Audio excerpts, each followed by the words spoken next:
There's a music box in room 237 that predicts when children will die, and I'm the only nurse brave enough to talk about it. My name is Tanya, and after 7 years of night shifts in pediatrics, I've learned that hospitals hold secrets the day staff never sees. The carousel with its shifting horses, the melody that hums without being wound, the pattern I discovered that made me start avoiding certain rooms on certain nights. This isn't a ghost story, this is my reality. My name is Tanya. I'm 34 years old. I've worked the pediatric night shift for 7 years now. I've seen all kinds of things, medical anomalies, sudden recoveries, slow losses. I'm not easily shaken, but room 12 is different. I don't tell many people this, but I avoid it when I can, especially on birthdays. There's a music box on the shelf in that room, and no one knows where it came from. It's an old thing, shaped like a carousel, with little horses that never seem to stay in the same position. It doesn't need winding, but it plays anyway, always on a child's birthday, always at night. People say hospitals have a rhythm, like a song played too slow, but room 12 has its own melody. That box hums something soft, lilting, like the tune is tired. The first time I heard it, I thought it was sweet. That was before I noticed the pattern, before I started keeping count. 3 years ago, I was assigned to a boy named Leo, 8 years old, diagnosed with leukemia. Sweet, quiet, more mature than most kids his age. It was his birthday the night he was admitted. His parents brought cupcakes. He didn't eat any. He just looked out the window, humming under his breath. I thought nothing of it. Kids find comfort where they can. That night, around 1 a.m., I passed by room 12 and heard the music box playing. I paused. The door was closed, the lights dimmed, and I could see Leo's silhouette in bed. But the music was coming from the shelf, faint, dragging, like it was being pulled through water. I stepped in and turned on the light. The music stopped. The box had turned slightly on its own. Leo looked up at me with the strangest expression, like he'd been caught doing something forbidden. I asked him if he'd touched the music box. He shook his head. "She played it," he whispered. I asked him who he meant. "The girl with the scarf," he said. "She said if I don't blow out the candle, she'll be stuck again." I stared at him, heart hammering in my chest. "What candle?" I asked. He pointed to the table next to the bed. There on a napkin was a cupcake, one of the ones his parents had brought earlier, and on it was a lit candle, flickering, burning low. I didn't put it there. No one had been in the room since his parents left at visiting hours. There weren't even candles allowed in this wing. I blew it out, quickly, then checked the hallway cameras the next day. No one had entered after me. That wasn't the last time I saw the candle. I didn't tell anyone. What would I even say? That a music box played by itself and a candle appeared out of nowhere. That a little boy whispered about a girl in a scarf who needed him to blow it out. It sounded ridiculous, so I kept it to myself. But the next year, it happened again, with another child, a girl named Tessa, turning 6. Same music, same cupcake, same candle.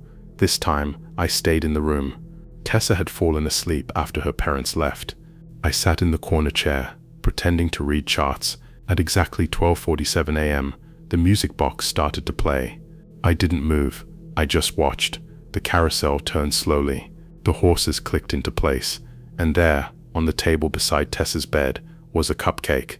I hadn't blinked, I hadn't heard a sound, but it was there, with a candle, flickering, and then Tessa stirred, still half asleep. She whispered, she said it's my turn. Then she leaned forward and blew the candle out. The music stopped. She didn't remember any of it in the morning. I filed an incident report that I never submitted. It's still in my locker, a draft, handwritten and wrinkled, stained with the sweat of my palms. I started researching, asking older nurses. Most didn't remember anything unusual. Some vaguely record stories about room 12, back when it was room 14, before the renovations changed the numbering. One nurse, a retired LPN named Martha, told me a girl had died there in the early 90s, complications from a rare condition. She'd been in isolation for weeks, missing her birthday. Staff snuck in a cupcake, just one candle, but the girl never got to blow it out. She coded before midnight. No one kept records of that kind of thing anymore, but Martha remembered her name, Elise. I started calling it Elise's room. Since then, I've heard the music box a dozen times, always on birthdays, always faint. Sometimes I hear a child's laugh, soft and breathy, not quite right, like it's trying to remember how to laugh. I've stopped going into room 12 at night. I trade assignments when I can. No one argues with me about it. They think I'm quirky, superstitious, but I'm just tired. I keep the cupcake wrapper from Leo's birthday in my desk. I don't know why.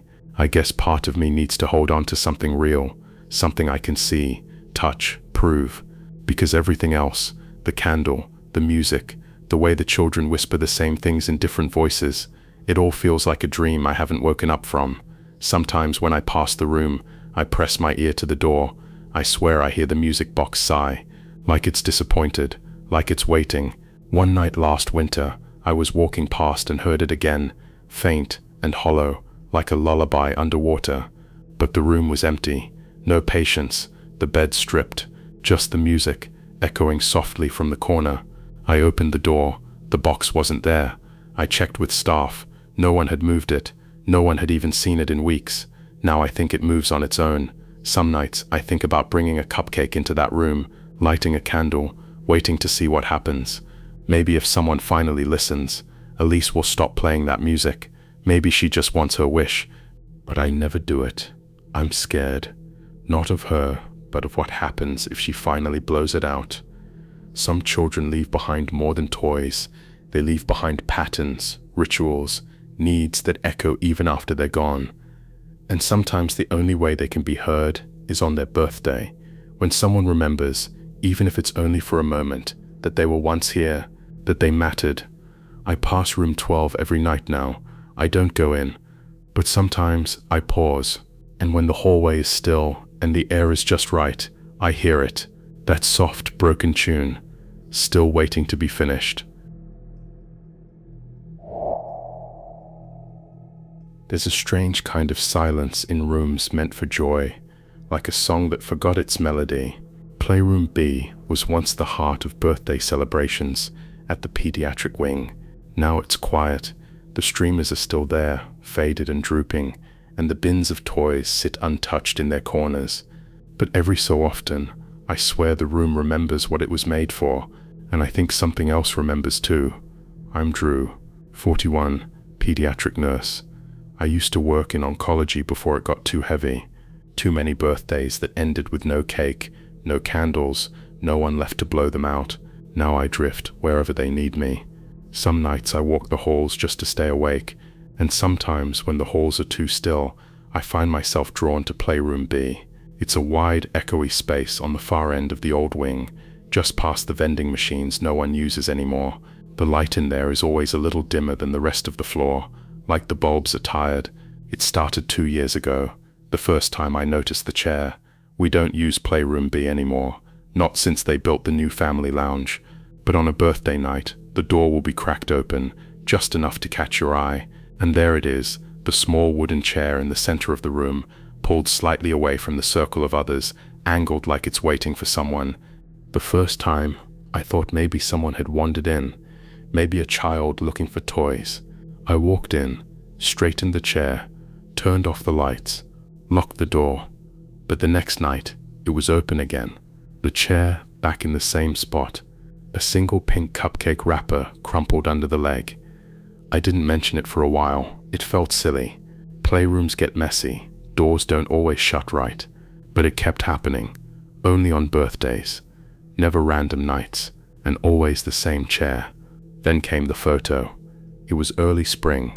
A slow night. I was restocking supplies near the old printer when I saw a Polaroid face down on the floor. We haven't used that camera in years. Not since everything went digital. I picked it up. It was grainy, overexposed, but clear enough. A little girl in a party hat, sitting in that same wooden chair in Playroom B. No other kids, no balloons, no cake. Just her, looking toward the camera with an odd expression. Not sad, not quite happy. Expectant maybe. On the back someone had written in thick black pen. She waited. I didn't recognize her. Checked all recent patient photos, even went back a year. No match. The image unsettled me. Something about how centered she was. like the room had arranged itself around her. I took it to Natalie, one of the senior nurses. She looked at it and went pale, said it reminded her of a case from years back, child named Iris, in and out of the hospital, rare neurological condition. Birthday fell during one of her stays, but the party never happened. She died the day before. They'd planned to use playroom B for her. Streamers were already up. I went home that night and couldn't sleep. The girl in the photo didn't look like the patient file Natalie showed me, but I had this gnawing feeling. It wasn't about matching faces. It was about moments, ones that were supposed to happen but didn't. Maybe they linger.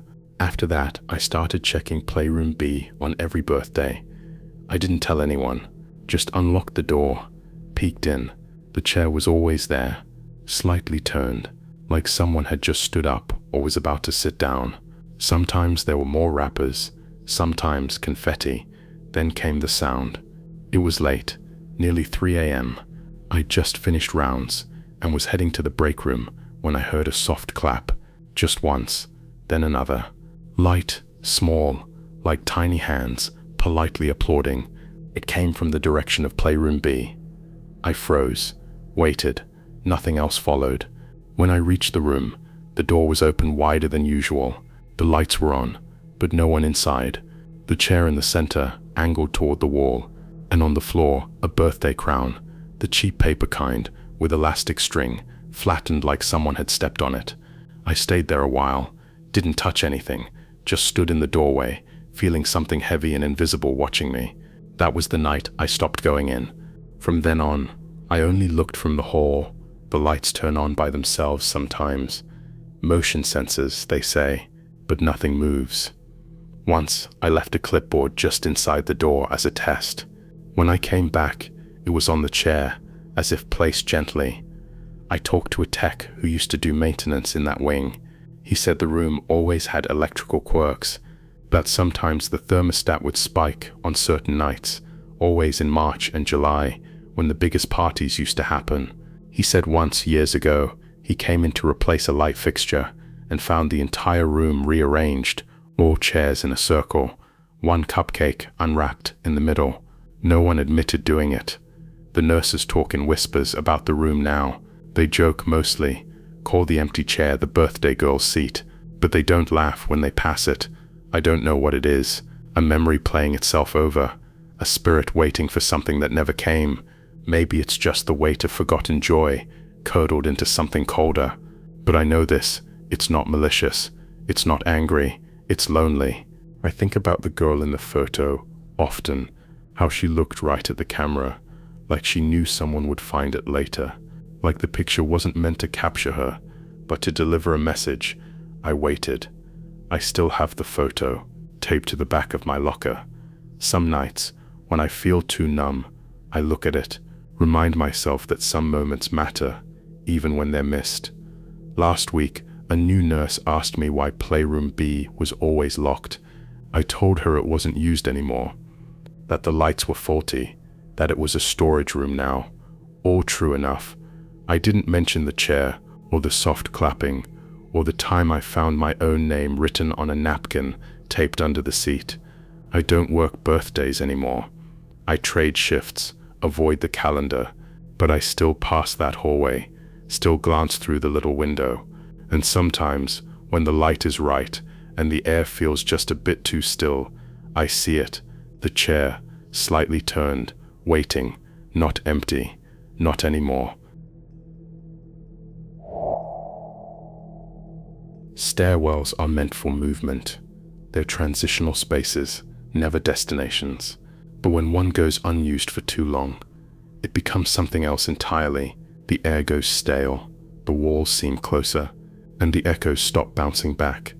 That's what happened to the west stairwell in our pediatric wing. They locked it up after the new elevators came in, said it was outdated, inefficient. But sometimes I wonder if that's really why they shut it down. Because for a place built to help people rise, that stairwell has a way of pulling things down. I'm L, 29. I started here 2 years ago as a float nurse. I moved around a lot, ICU, ER, adult psych, until I landed in pediatrics. I thought it'd be lighter. It wasn't, not in the ways that matter. There's something about children's pain. It's quiet, guiltless. It stays with you. My first birthday shift was on a Wednesday. A little boy named Andy was turning 7. Sweet kid, lots of energy, always drawing things that looked like weather maps and skeletons. His parents brought balloons, red, yellow, blue. We tied one to the handrail by his bed. As the night went on, I watched it float gently, steady in its own rhythm. Later that night, I found a nurse tying a leftover balloon to the stairwell handle. She said it was a tradition. Let it go, she smiled. Helps the joy rise. I liked that. It felt sweet, symbolic. So I started doing it too. Every birthday, once the kids were asleep, I'd take a balloon, just one, and tie it to the first floor railing. The west stairwell opened into a back hallway by the old therapy rooms, but no one really went down there anymore. Still, it felt like a quiet ritual, something small that mattered, until it didn't. It was a twin birthday night. 2 siblings, both admitted for cystic fibrosis complications. We decorated their room with streamers, paper crowns, and balloons. They smiled all day, even when breathing was hard. That night, I tied 2 balloons to the stairwell rail, blue and green. I stood at the top of the stairs for a while, watching them bounce lightly in the dark, but they didn't rise. The air felt wrong, still and heavy, like the stairwell was holding its breath. The balloons hovered mid-air, pulling slightly downward, and then the green one popped, loud and sharp, the sound ringing off the walls like a warning. I flinched, heart racing. I looked around. No open doors, no drafts, nothing. I picked up the pieces of rubber and left. Told myself the balloon was old, maybe defective, but it unsettled me. It was just the way it happened, like it didn't want to go up. A week later, I went down to clean up some old files from a storage unit below the stairwell. The hallway was dark, lit by flickering fluorescence. The air smelled like dust and something sweeter, like old perfume or rotting candy. That's when I saw it, a party hat, sitting at the base of the landing between the 2nd and 3rd floors, child-sized, blue with little silver stars, damp and sagging, like it had been left there years ago. I picked it up. The paper crumbled in my hands. Inside, written in faded marker, Sunshine Therapy Room. I froze. Sunshine was a children's art and play therapy unit. It had been closed down a decade ago after budget cuts, sealed off. I'd seen it once, windows covered, doors padlocked, but the hat hadn't been there before. It couldn't have been. I walked that stairwell every shift. I would have seen it. Something about the way it waited on the landing made my stomach turn, like a child had set it down to go play and never came back. I took it upstairs and asked around. Most people didn't even remember the Sunshine unit. One older nurse said it had a strange energy, that some kids refused to go near it, even when it was still open. After that, I stopped tying balloons, but sometimes others did, and I started watching. They never floated higher than the 3rd floor again. One night, I stayed late charting. Around 2 a.m., I passed the stairwell door and saw a red balloon inside, just hovering.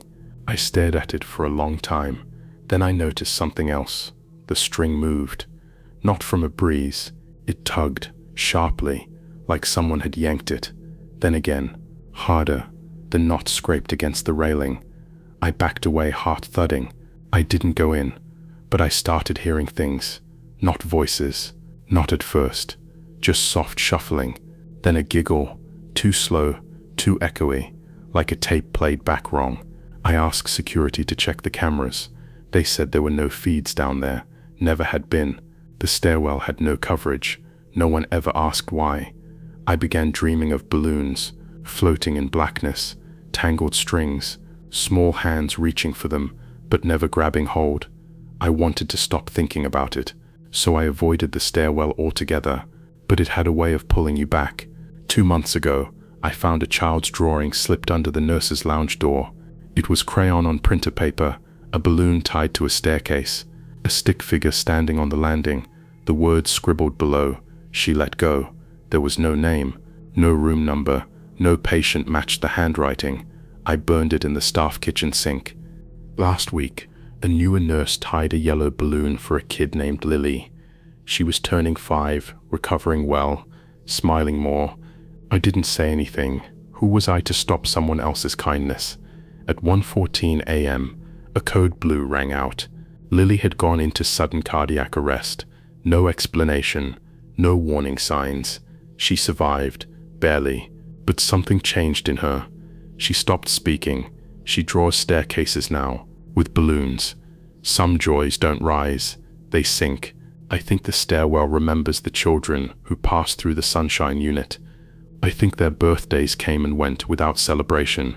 And I think the balloons, those silly symbols of flight, mean something different to them. Maybe rising feels like abandonment.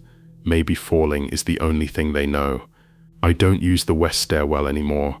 I take the long way around, even if it adds 10 minutes to my shift, but I still glance at the door when I pass, and sometimes, just sometimes, I see a balloon string hanging beneath it. Tense, pulled, trembling like it wants to rise but can't.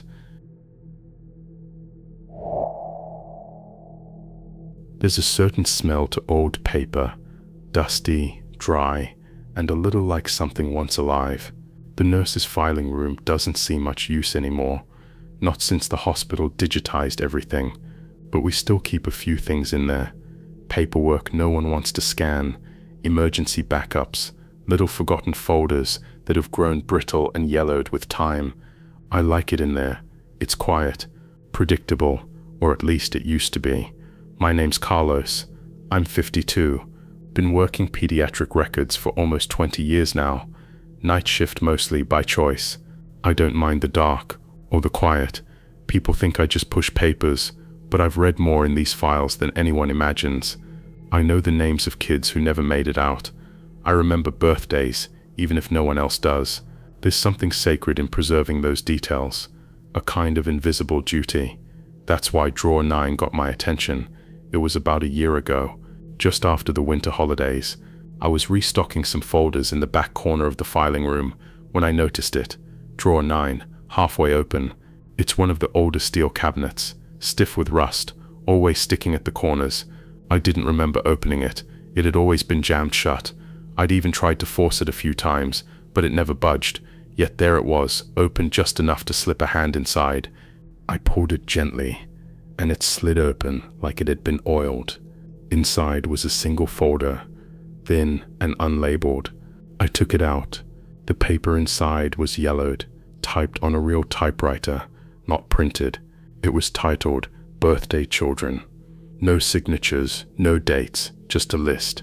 10 names, each one with a date of birth, a room number, and a single column that read either observed or missed. I didn't recognize most of the names. A few seemed familiar. I looked them up in the system. One of the children had died 5 years ago. Another had been discharged just weeks before.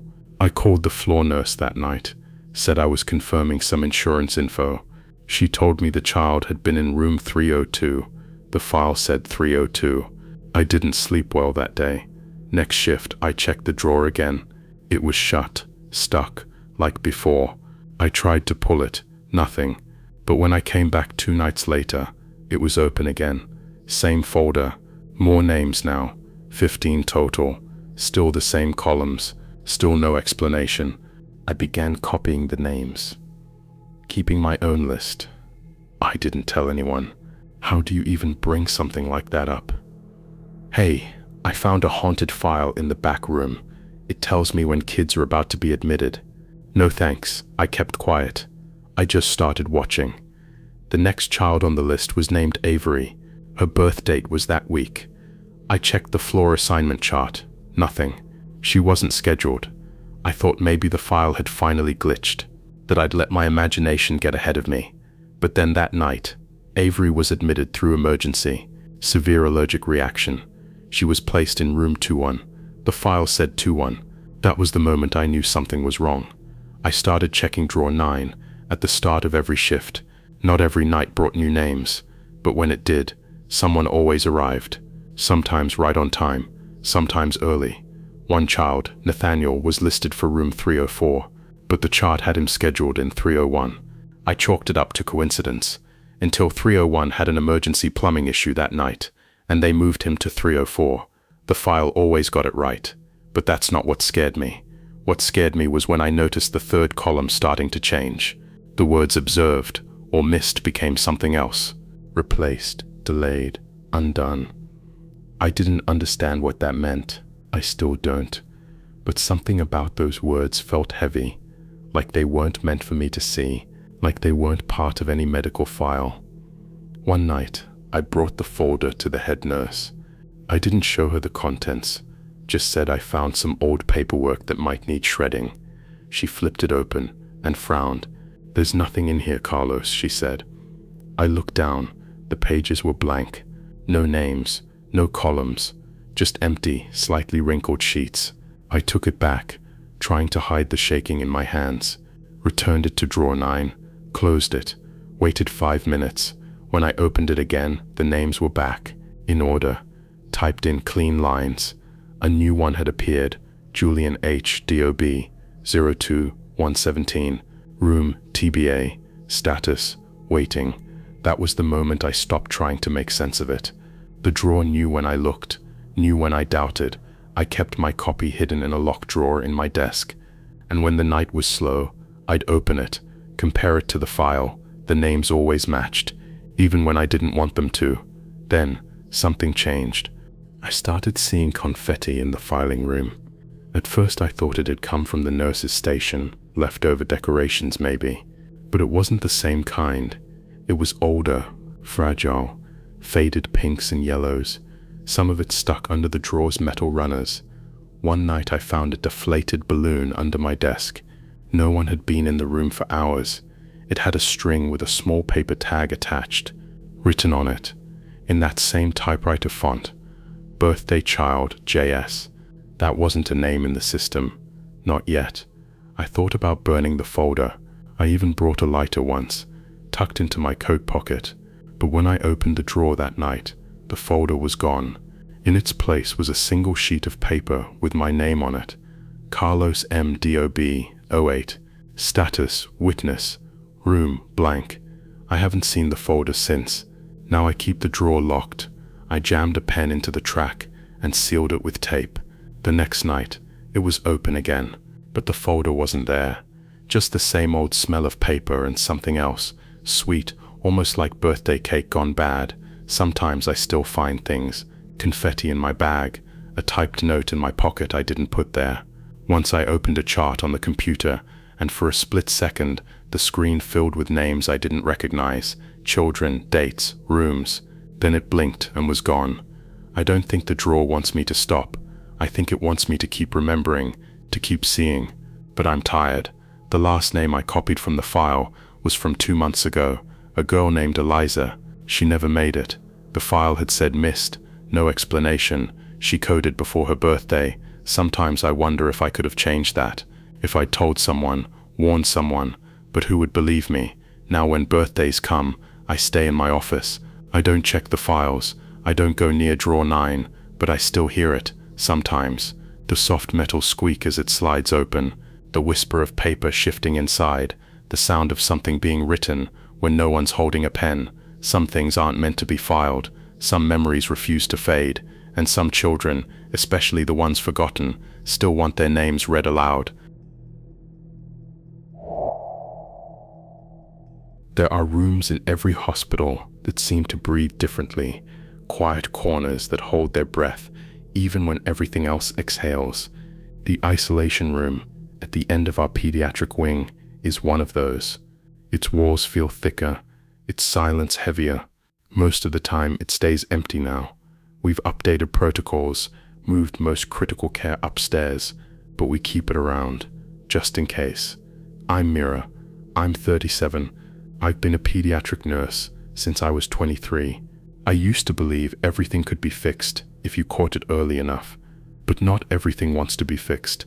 Some wounds prefer to stay open. I worked in that isolation room for the first time 9 years ago. A girl named Zoe had an immune disorder. Her body attacked itself at the smallest infection. She spent her 7th birthday alone, sealed behind glass. Her parents waved through the window while the rest of us sang from the hallway. We left a cupcake outside the door. She never touched it. She died 3 days later. After she passed, We closed the room for deep cleaning. But the next night, someone found a melted candle on the metal tray table inside.